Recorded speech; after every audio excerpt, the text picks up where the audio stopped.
Today, we're wrapping up the long-term test of the Walther PDP. Let's go. Welcome back to the channel, everyone. As some of you may remember, the Walther PDP is one of the first guns that we got in for review. We did a first look, and then we added some upgrades, and now we're going to take a look at how it's performed over the last 5 months. Then I'll give you a few things I liked about it, and a few things that I learned I didn't like so much about it.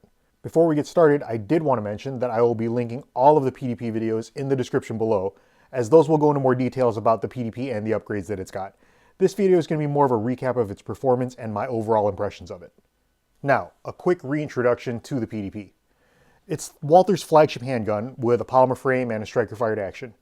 This is a 2022 production PDP, which makes it what Walther is now calling the 2.0 version. The PDP comes in either a compact or a full-sized frame, and is available with barrel lengths of 4, 4.5, and 5 inches. This one here is the full-size frame coupled with the 4.5 inch barrel and slide. It has an overall length of 8 inches, an overall height of 5.7 inches, and an overall width of 1.34 inches. Weight on this unloaded is 22.3 ounces. It comes from Walther with two 18-round magazines, which gives it an overall capacity of 19 rounds, including the one in the chamber. As I mentioned, it's striker fired, and it has a rated trigger pull weight of 5.6 pounds out of the box. All PDPs come optic ready from Walther, and they also all have a rail section for mounting accessories as well. The first thing I wanted to talk about is what I think the best part of the PDP is, and that's reliability. Being a gun that's designed to be a duty or a home defense gun, the PDP needs to be reliable above all else. This PDP has had a little over 1,700 rounds through it at the time of filming this video over the course of about 5 months. It's seen a relatively even mix of 115 grain commercial range loads as well as 147 grain full metal jacket hand loads that I worked up to run through it. It's had about 400 rounds of steel cased ammo through it as well, and also a little over 100 hollow point self-defense loads, 20 of those being 147 grain Federal HSTs and the rest being 115 grain Barnes TAC XPDs. I am very happy to say that the PDP lives up to what I would expect from it in terms of reliability.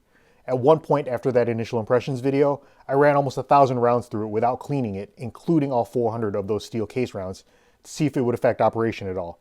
The PDP didn't even blink at that, at running dirty and nasty. It just kept on working. I've had absolutely zero malfunctions with the PDP in my time with it. No feeding issues, no ejecting issues, no parts breaking, no stoppages of any kind. It just runs. One more thing to note in terms of reliability is the optic mount. After a bit of controversy with the original design, Walther made some changes to the optic mounting system for this 2.0 model. I go into detail about these changes in the optic mounting video, which again is linked below. I mounted up this Swamp Fox Justice and Ironside Shield combo to test the optic mounting system, and I've had zero problems with that as well. Even with me using the optic to rack the slide and repeatedly banging it on a table to test the Ironside Shield, the plate mount is rock solid. Neither the plate or the optic have moved at all in the time they've been there. As far as accuracy is concerned, I can only say that the limiting factor in accuracy with the PDP was definitely my skill as a shooter. I had the PDP out to the limit of my local range, which was 25 yards, and as long as I was doing my part as a shooter, it always put the rounds where I was aiming. One thing I did notice is that the PDP has a bit more muzzle flip than other 9mm polymer guns this size, which I think might be down to the kind of high bore axis that it has. I'll talk a little bit more about that later. Now, for some things I found I like about the PDP. The first thing that I will always tell people I like about this gun is the trigger. The action is very short, very crisp, and the reset is very tactile. Additionally, the trigger shoe is nice and flat and wide, which I really like about it.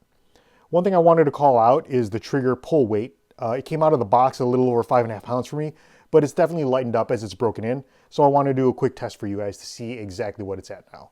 First, we're going to make sure that we're clear, and we are. I've got my handy dandy pull gauge here, so let's take a look.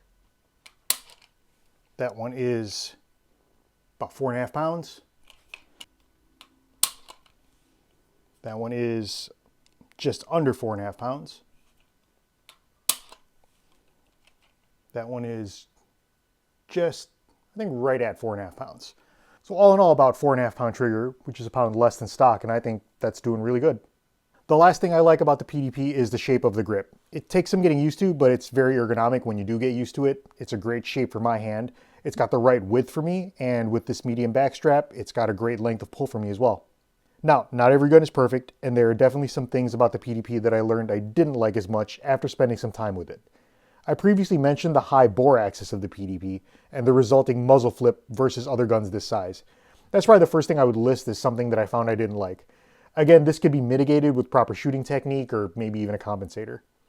Another one of the things that I didn't really love is the shelf on the right side of the gun where the back side of the mag release is, kind of right here.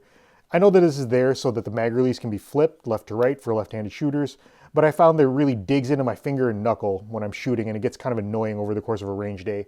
It's not really much that I can do to fix this, short of maybe Walther making a model with a paddle release, so I'm just living with it at this point. Now, another thing I learned I didn't quite love about the PDP is the texturing on the front strap. It's nowhere near as aggressive as the texturing on the rest of the grip, and when my hands are sweaty from being hot or running this thing a long time, my fingers tend to shift on the front strap because of the lack of grip. This may just be particular to me, as I like my grips very aggressive, but it is something that I didn't like. The last thing I don't like about the PDP is something that I think could be an easy fix, and that's the sights. While I appreciate that they're adjustable, there's two things about them that I really don't like. They're plastic and they're not tall sights. Walther makes all models of the PDP optic ready from the factory, and they make a big deal out of this in their marketing, so I think that they should come with a set of tall sights out of the box that will co-witness with most optics. Additionally, with a gun this well made, a set of plastic sights just screams cost cutting, and it's really just a bad look. While installing a set of sights is an easy fix, I think that's an extra cost for the user that shouldn't necessarily have to exist. So that's it, 1,700 rounds and 5 months with the Walther PDP. I knew I liked this gun right when I picked it up for the first time, and I've just gotten to like it even more as I've spent more and more time with it. It's rock solid and 100% reliable, and it continues to be one of my go-to home defense weapons. Needless to say, I would not hesitate to recommend the PDP to anyone looking for a do-it-all pistol that they can trust their life to. What's next for this thing? Probably more upgrades, particularly that dynamic performance trigger that Walther offers. After that, I'm thinking maybe a threaded barrel and a compensator of some sort to tame the muzzle flip that I mentioned. If you're interested in seeing those upgrades, let me know in the comments. Also, let me know what other handguns you'd like to see on the channel in the future. Throw me a like if you appreciate what I'm doing, and if you know someone looking for a good do-it-all gun, share them this video. I'm here to get easy to understand and approachable information out to as many people as possible, and the interaction from you all is what helps spread these videos as far as possible.